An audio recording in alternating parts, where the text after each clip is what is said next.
Buenas noches, damos muchas gracias a Dios por poder nuevamente encontrarnos y poder estar compartiendo la palabra del Señor, aquello que Dios tiene para hablar a nuestras vidas. Y en esta hora queremos retomar una serie que estuvimos dando presencial antes de que irrumpiera el COVID. Y vamos a retomar esta serie y finalizarla justamente. Esta serie es la que habla acerca de las 7 iglesias del Apocalipsis. Ya dimos 5 de esas 7 iglesias, hubo las exposiciones correspondientes, pero en esta hora, para poder ponernos en tema, vamos a hacer una introducción y un pequeño repaso de las 5 iglesias que ya dimos. Vamos para ello a buscar en la palabra de Dios, en Apocalipsis, en donde encontramos en el capítulo 1, allí vemos al apóstol Juan. Este es el apóstol amado de Jesús, aquel que se recostaba en los pechos de Jesús. Esto justamente estaba desterrado por causa del Señor en la isla de Patmos, y allí él recibe justamente esta revelación de parte de Dios de las cosas por venir. Recibe allí entre otras cosas, vemos aquí que él recibe un mensaje específico para cada una de estas 7 iglesias. Y en ese encuentro dice que el apóstol Juan estaba en el Espíritu, se encontraba en comunión con Dios, en la presencia, la comunión con el Espíritu Santo, y el Señor Jesús se le revela y le manda a que escriba en un libro todas las cosas que iban a relatarle el Señor. Y vemos justamente que en este encuentro vamos a poder sacar que el Señor trae ciertos simbolismos. Para poder entender mejor esto, vemos en Apocalipsis 1:12, dice: y me volví, está hablando Juan aquí, y me volví para ver la voz que hablaba conmigo, y vuelto vi 7 candeleros de oro. Aquí tenemos un primer simbolismo. Él lo ve al Señor y ve 7 candeleros de oro. Y sigue diciendo el versículo 13, dice: y en medio de los 7 candeleros a uno semejante al Hijo del Hombre. También vemos en el versículo 16, dice, sigue describiendo lo que ve Juan en esta irrupción del Señor Jesús. Dice el versículo 16, tenía en su diestra 7 estrellas. Y vemos justamente que en el versículo 19 y 20 va a aclarar qué significaban estos 7 candeleros que el apóstol Juan ve, y va a aclarar también qué significaban estas 7 estrellas. Versículo 19 dice: escribe las cosas que has visto, y las cosas que son, y las que han de ser después de esta. El misterio de las 7 estrellas que has visto a mi diestra, y de los 7 candeleros de oro. Las 7 estrellas son los ángeles de las 7 iglesias, y los 7 candeleros que has visto son las 7 iglesias. Aquí el Señor le va a aclarar el misterio, que en realidad no es algo que estaría oculto y que no podría ser revelado, simplemente que iba a ser a su tiempo dado a conocer, y el Señor lo da a conocer. Justamente las 7 estrellas, está hablando aquí, son los ángeles de las 7 iglesias. Aquí encontramos un dato. Las 7 estrellas, este simbolismo que está nombrando la palabra de Dios, se refiere a los 7 ángeles de las 7 iglesias. Por otro lado dice, los 7 candeleros que has visto son las 7 iglesias. Vemos entonces que las 7 estrellas, las 7 candeleros, que justamente en el tiempo en el tabernáculo se encontraba un candelero de 7 brazos. Usted podrá recordar eso. Allí ese candelero estaba con sus respectivas velas iluminando. Y justamente este candelero que vio Juan representa a las 7 iglesias. Por otro lado, está aclarando y dice, las 7 estrellas que has visto son los 7 ángeles de la iglesia. Cuando la palabra de Dios habla de ángeles, debemos discriminar, porque suele hablar de una u otra cosa. Cuando la palabra de Dios habla de ángeles, debemos discriminar, porque habla según la función o según la naturaleza. ¿A qué nos referimos? Cuando normalmente la palabra de Dios, por lo general, cuando habla de ángeles, habla de la función. Y el caso entonces se refiere de la función a esos seres alados que son diferentes a los hombres y que fueron creados por Dios para ser al servicio del Señor. Y por otro lado, en muchas menor ocasiones, cuando la palabra de Dios habla de ángeles, lo habla en el sentido de la función. Y justamente está hablando acerca de sus ministros. En el caso de cada una de las iglesias a la cual el Señor le envía justamente un mensaje, una carta, cada una de las iglesias comienza con el siguiente formato. Dice, escribe al ángel de la iglesia tal. Y esto justamente en esta oportunidad está hablando de función, o sea, está diciéndole, escribe al ángel que es el pastor. El pastor de cada iglesia es el ángel, es el ministro encargado de esa iglesia. En este caso que estamos hablando de función, entonces se refiere Dios, se refiere el Señor a su ángel, aquel ministro, aquel pastor que Dios le ha encomendado a apacentar su rebaño, que Dios le ha encomendado guiar su iglesia, que Dios le ha encomendado dirigir su iglesia. Vemos un ejemplo justamente que habla de esto, de la función, de lo que es. Cuando hablamos de ángel, la Biblia habla de ángel, pero en el sentido de la función. El caso dice que cuando fue Pablo a visitar a los Gálatas, dice que ellos le recibieron como un ángel del Señor, como a Cristo Jesús.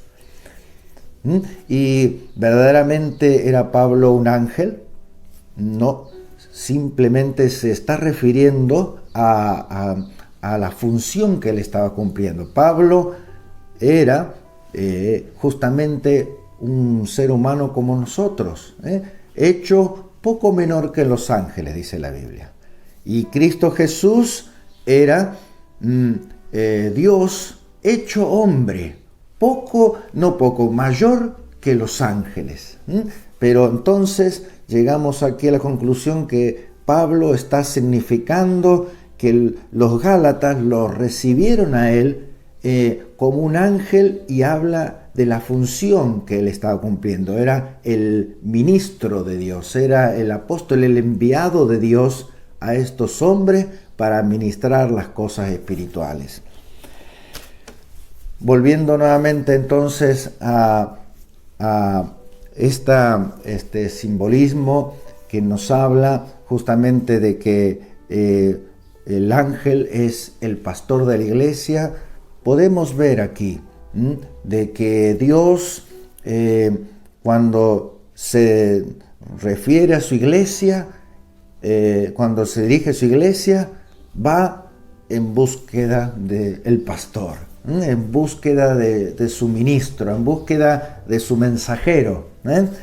También ángel, en el griego ángelo, es mensajero.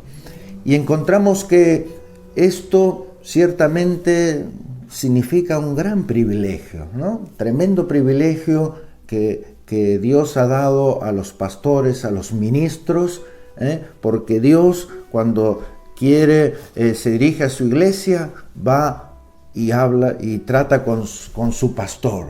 Esto es algo maravilloso, es un grande privilegio, pero también es una grandísima responsabilidad, porque Dios va a demandar justamente qué se hizo con su iglesia, y le va a demandar a sus ministros. Por eso es importantísimo que nosotros tengamos esa carga, esa oración por los pastores, que tengamos ese acompañamiento, esa intercesión por sus vidas, para que Dios los fortalezca, para que Dios les renueve, para que Dios les guíe, para que ellos puedan guiar a la grey. Vemos entonces que en esta encuentro que tiene justamente el apóstol Juan, se desprende de algunas cosas interesantes que queremos puntualizar.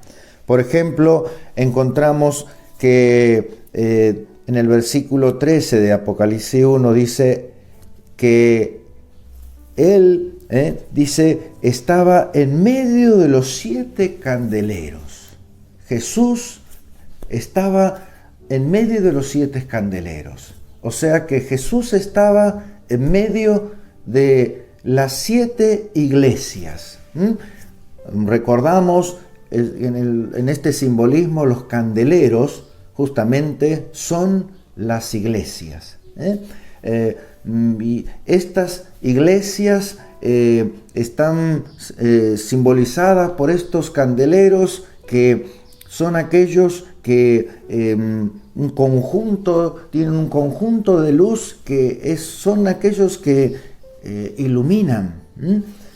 Qué importante es, siguiendo esta línea, que cuando hay un candelero con sus 7 brazos y sus 7 luces alumbrando a pleno, esa iglesia verdaderamente está llena de la luz de Cristo. Esa iglesia es aquella que va a alumbrar ese barrio, va a alumbrar ese territorio con la luz de Cristo, y las tinieblas tendrán que retroceder.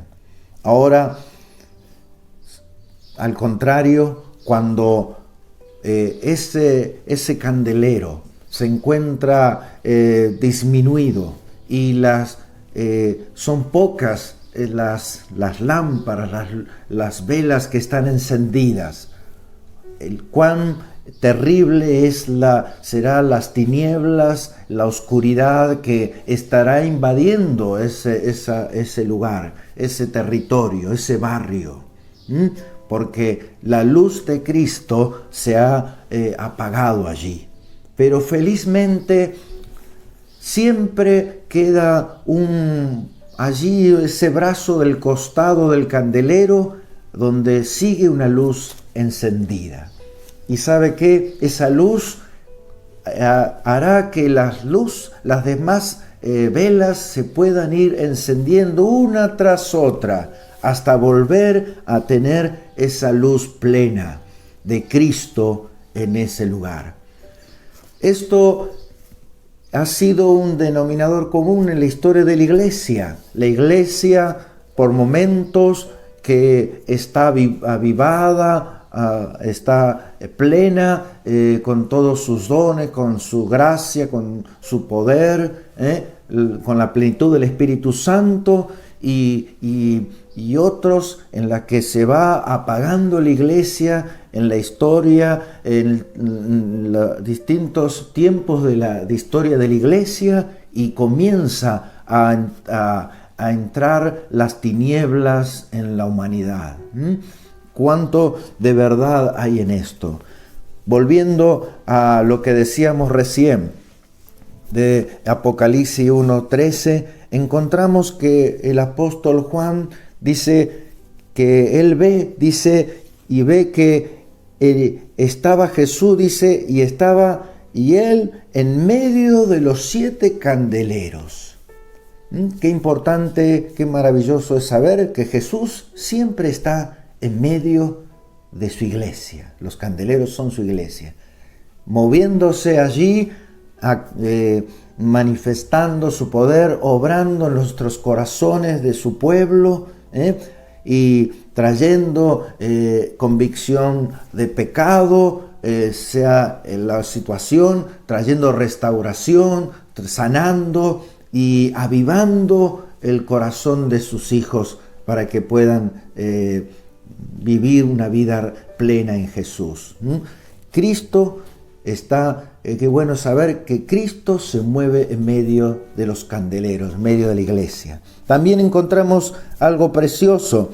En el versículo 16 de Apocalipsis 1 dice, tenía en su diestra 7 estrellas. Recordamos que las estrellas son los ángeles. Los ángeles son los pastores de la iglesia, de las distintas iglesias, son los ministros.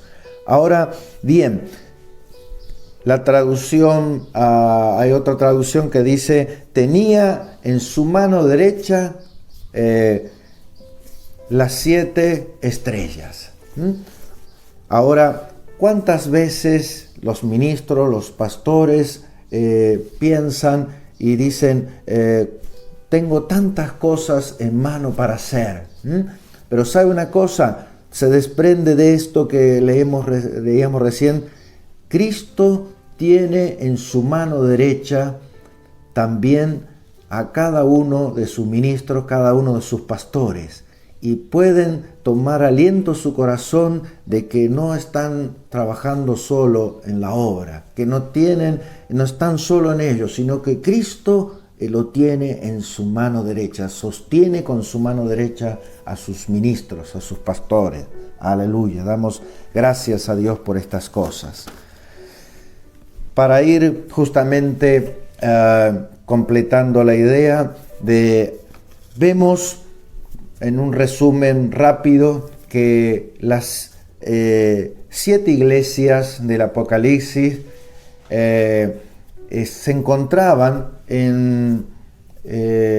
geográficamente en el Asia Menor. El Asia Menor es actualmente Turquía, lo que es Turquía. Las 7 iglesias estaban no mayor a una distancia entre ellas de 150 kilómetros, o sea que estaban muy cercas. Pero en el desarrollo de los mensajes que Jesús le manda a cada una, tenían diferentes situaciones. Algunas encontramos como la iglesia de Esmirna y de Filadelfia, que son elogiadas por el Señor. En la mayoría de las otras iglesias encontramos elogios de parte del Señor, pero también amonestaciones. Y en una sola iglesia encontramos solamente amonestaciones. ¿Qué queremos decir con esto? Que vemos que 2 de 7 iglesias fueron alabadas por Dios, fueron elogiadas por el Señor. Esto nos habla de que es posible, que es posible hacer la voluntad de Dios. Es posible tener ese ánimo y ese deseo de poder alabar a Dios, bendecir a Dios, de poder serle fiel a Él. Debemos ser esforzados para ello, como fueron estas iglesias. Vemos, por ejemplo, para ir cerrando, vamos a ver un resumen de las 5 iglesias que ya hemos dado. En la iglesia de Éfeso, justamente encontramos la primera iglesia que dimos, fue de que esta iglesia se olvidó de Jesús. Dice el Apocalipsis 2:4, dice: pero tengo contra ti que has dejado tu primer amor. La importancia de guardar el primer amor, y sin lugar a dudas, debe ser Cristo Jesús. Él es aquel que quiere el primer lugar en los corazones de sus hijos. Y esto debemos tener siempre celos y cuidado de que Él sea el primero en nuestra vida. La iglesia de Éfeso se había olvidado de Jesús. Se había olvidado del primer amor. La segunda iglesia que vimos es la de Esmirna. La iglesia de Esmirna fue su lado sobresaliente, que fue una iglesia que fue irreprensible. Esta iglesia fue la iglesia que tuvo solamente elogios de parte de Dios. Tuvo alabanza de parte del Señor. Y esto justamente tuvo importancia también en esta iglesia, y debemos resaltar que fue una iglesia que sufrió tremenda persecución. Él habla justamente a las iglesias de todos los tiempos, de que muchas veces habrá momentos en la historia de la iglesia que habrá persecución, habrá que sufrir persecución, y estos se mantuvieron firmes en su convicción, en su fe, y el Señor mismo les alienta diciéndoles: sé fiel hasta la muerte, y yo te daré la corona de la vida. Encontramos que esta iglesia de Esmirna fue una iglesia que justamente sufrió de la muerte de muchos de sus componentes. Muchos mártires hubo allí en ese lugar, en ese tiempo. Y uno de ellos fue el mismo Policarpo, que por no negar a Jesús fue llevado a la hoguera. Uno de los maravillosos testimonios. Encontramos la tercera iglesia, la iglesia de Pérgamo. La iglesia de Pérgamo fue la iglesia que fue inmoral. Esta iglesia habla de que moraba donde Satanás mismo moraba. O sea, estaba allí mismo en el donde estaba el mundo. Estaba en unas circunstancias especiales, rodeada por todos lados, presionada por el mundo. Y vemos justamente que termina cediendo a esto, porque en Apocalipsis 2:14 dice: pero tengo contra ti que tienes ahí a los que retienen la doctrina de Balaam, que enseñaba a Balac a poner tropiezo ante los hijos de Israel, a comer de cosas sacrificadas a los ídolos y a cometer fornicación. Vemos entonces que se habían infiltrado el mundo, de tal manera que ellos caen en una gran idolatría y también en actos inmorales. La iglesia, cuarta iglesia que vimos es la de Tiatira. La iglesia de Tiatira es la iglesia que fue seducida. En esta iglesia también sufrió justamente grandemente la influencia de las costumbres, de las formas del pensamiento dominante de esa época, que era el griego, los pensamientos y los ídolos y toda la religión que entre comillas tenían los griegos, y también sufrió de toda la presión que había de parte de los romanos para con ella. Y fue la iglesia que justamente, podemos poner el título, fue seducida. Apocalipsis 2:20 dice: pero tengo unas pocas cosas contra ti, que toleras a esa mujer Jezabel, que se dice profetiza, enseña y seduce a mis siervos a fornicar y a comer cosas sacrificadas a los ídolos. Por último, la última iglesia que vimos es la de Sardis. La iglesia de Sardis es la iglesia que parecía viva. Apocalipsis 3:1 dice: yo conozco tus obras, que tienes nombre de que vives y estás muerta. La versión NBI, para aclarar un poco más lo que estamos diciendo, la iglesia que parecía viva, dice: yo conozco tus obras, tienes fama de estar vivo, pero en realidad estás muerto. Le había quedado solamente la fama. Habían pasado a esta iglesia de Sardis tiempos seguramente de gloria, tiempos de avivamiento, tiempos de manifestación del poder de Dios, etc. Pero dice que solamente tiene fama, solamente se autoengañó. Esta iglesia de Sardis parecía que estaba viva, pero estaba muerta.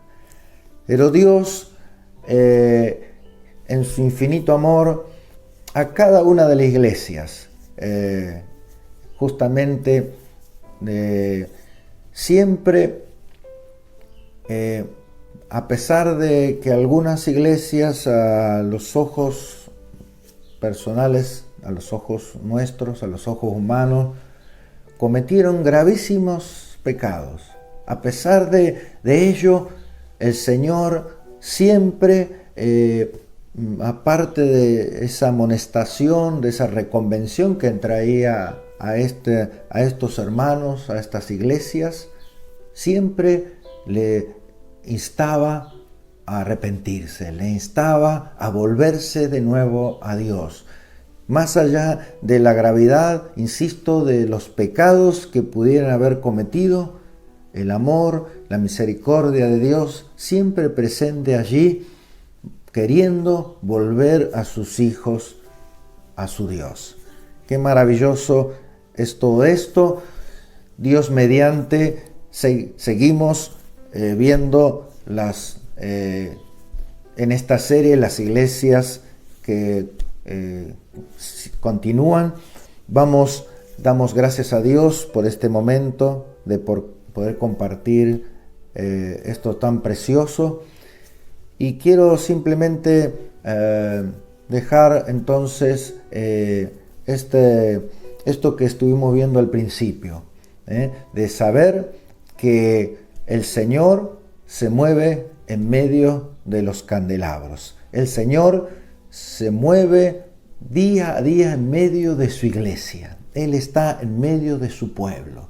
Y por otro lado, también estudiábamos de que el Señor es aquel que tiene en su diestra a las 7 estrellas, que significaban los 7 ángeles, los 7 pastores, los 7 ministros. Qué bueno es saber que en la mano derecha de Dios están sus siervos, sus ministros, y que Dios los sostiene con su mano a cada uno. Oramos al Señor y damos gracias. Gracias te damos, Señor, en esta mañana, en esta noche, por este momento, Señor, que podemos estudiar tu palabra, que podemos, Señor, ver tu infinito amor por tu iglesia, que tú compraste con tu preciosa sangre. Gracias, Señor, porque tú eres aquel que está, Señor, conociendo la situación de cada una de tus iglesias, de tu pueblo, y estás intercediendo, Señor, estás amonestándonos y estás también llevándonos, Señor, a la restauración, para que podamos verdaderamente ser hijos que te alaben, que te honren, para que verdaderamente podamos ser esos candelabros que alumbran en toda la plenitud en medio de este mundo de tinieblas. Señor, ayúdanos para que podamos ser llenar con la luz de Cristo este mundo. Gracias te damos por todo. En el nombre precioso de Jesús. Amén y amén. Dios les bendiga ricamente. Hasta la próxima.